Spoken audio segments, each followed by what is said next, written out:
বাঙালির যাকে নিয়ে দিনের শুরু থেকে শেষ হয়, যাকে কেন্দ্র করে আবেগের অন্ত নেই, তার আবাসস্থলই আস্ত একখানা ভূত বাংলো।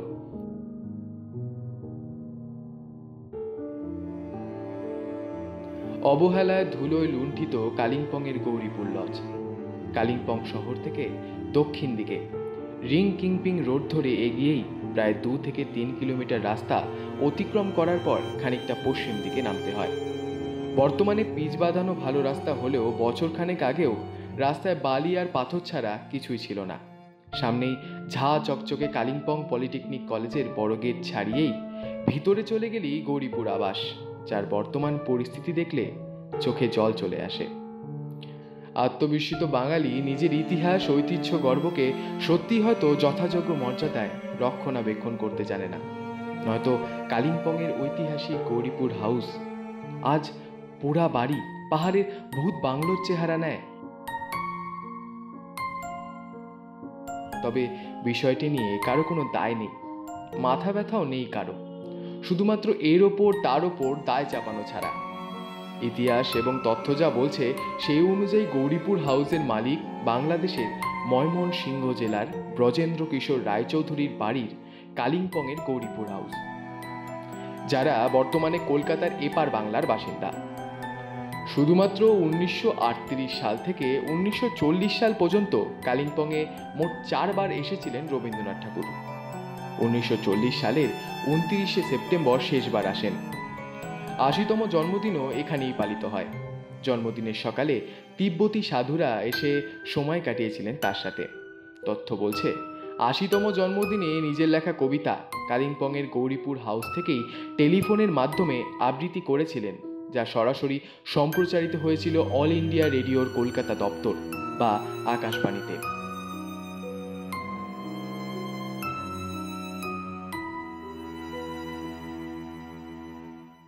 সেই সূত্রেই নাকি কলকাতার সাথে কালিম্পংয়ের যোগাযোগ স্থাপন হয়।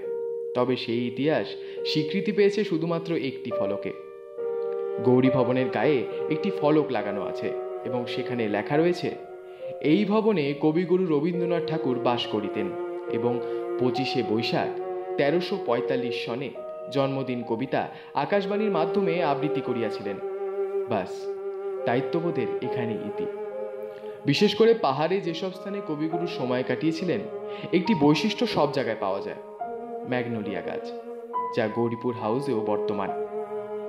স্থানীয়দের কথায় এবং অনেকেরই অনুমান এই গাছ নাকি রবি ঠাকুরের নিজের হাতে লাগানো। গৌরী হাউসে বেশ কয়েকটি ম্যাগনোলিয়া গাছের সন্ধান আজও বর্তমান।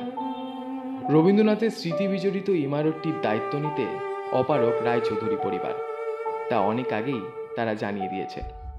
প্রাসাদ তুল্য দোতলা বাংলোর সংস্কার এবং সেটি রক্ষণাবেক্ষণের জন্য যদি কোনো প্রতিষ্ঠান বা সংস্থা রাজি থাকে, তাহলে রায়চৌধুরী পরিবার তাদের হাতে সেটি তুলে দিতেও রাজি। বাড়িটিকে একটি সংগ্রহশালা বা হেরিটেজ হোটেলে পরিণত করা যেতেই পারে। পাহাড়ের কোলে বিশাল বাগান জুড়ে গৌরীপুর হাউস, আর জঙ্গলের মাঝে ভূত বাংলোর ন্যায়।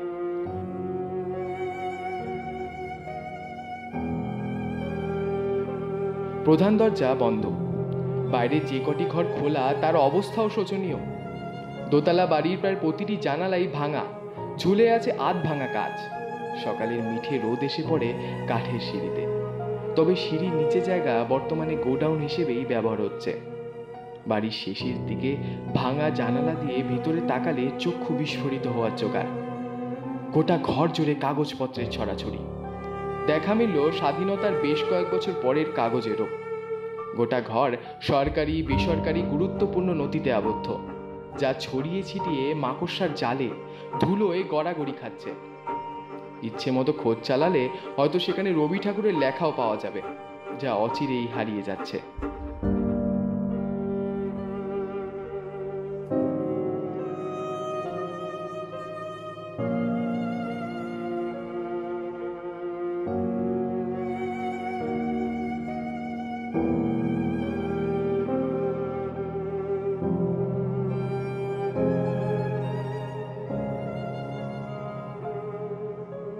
গৌরী হাউসের ওপরতলা অবশ্য এই মুহূর্তে কেউ বা কাদের দখলে।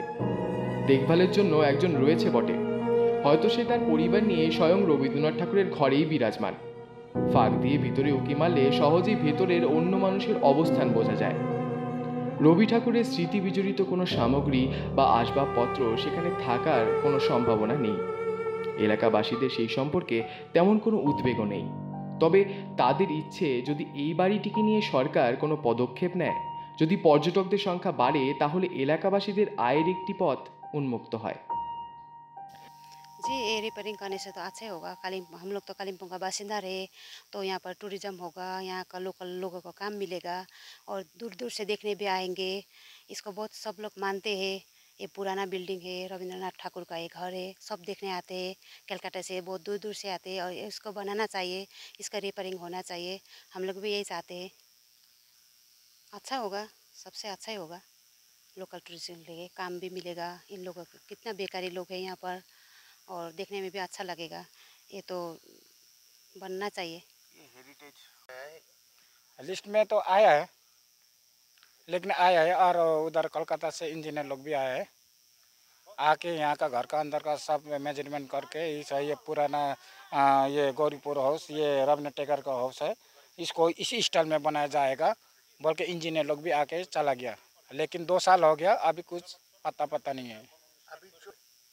हम लोग तो ये चाहते हैं जल्दी से जल्दी इसको मेंटेनेंस करके इसको अच्छे तरह से बनाने से टूरिस्ट लोग का फ़ायदा होगा, हम लोग को भी फ़ायदा होगा। हम लोग का यहाँ गांव का जितना भी कालिम्पोंग का बासिंदा का उसका भी अच्छा रहेगा। और टूरिस्ट लोग का बोलना भी है, बोल भी रहा है, ये जल्दी बता दें। टूरिस्ट लोग आके ये देख के बोलता है कब बनेगा, ऐसे सरकार ने कुछ किया ही नहीं बोलता है। हम लोग बोला है, हम लोग तो बता देता है अब बनने वाला है। इंजीनियर लोग आके देख पालो, मतलब सब बनाने वाला जितना भी खर्चा का क्या है, कैसे कैसे बनेगा सब लेके तो गया है। अब जल्दी बन रहा है बोल के। ये अभी 2 साल हो गया, आए नहीं। 2018 সালের 21শে মার্চ রাজ্য হেরিটেজ কমিশন গৌরীপুর হাউসকে অধিগ্রহণ করার বিজ্ঞপ্তি জারি করেছিল। সেই অনুযায়ী কিছু কাজও শুরু হয়েছিল। এলাকাবাসীদের বক্তব্য অনুযায়ী সরকারি উচ্চ পদস্থ আধিকারিকেরা এসে ভিতরে ঢোকে মাপঝোঁক বা রেকি করে গিয়েছেন। বাস তারপর আর তেমন কোনো গতিবিধি লক্ষ্য করা যায়নি। রবীন্দ্র অনুরাগীরা অবশ্য চেয়েছিলেন এটিকে মিউজিয়ামে রূপান্তরিত করা হোক। ঐতিহাসিক বাড়ির হেরিটেজ কমিশন অধিগ্রহণ করলেও কাজ শুরু হয়ে শেষ হয়ে গিয়েছে গৌরী ভবনের উল্টো পাশে নবনির্মিত কালিম্পং পলিটেকনিক কলেজের। ঝা চকচকে পলিটেকনিক কলেজের বিপরীতে ভগ্নদশায় রবি ঠাকুরের বাড়ি। রক্ষণাবেক্ষণের অভাবে সেই স্মৃতি ইতিহাস আজ ধূলাচ্ছন্ন।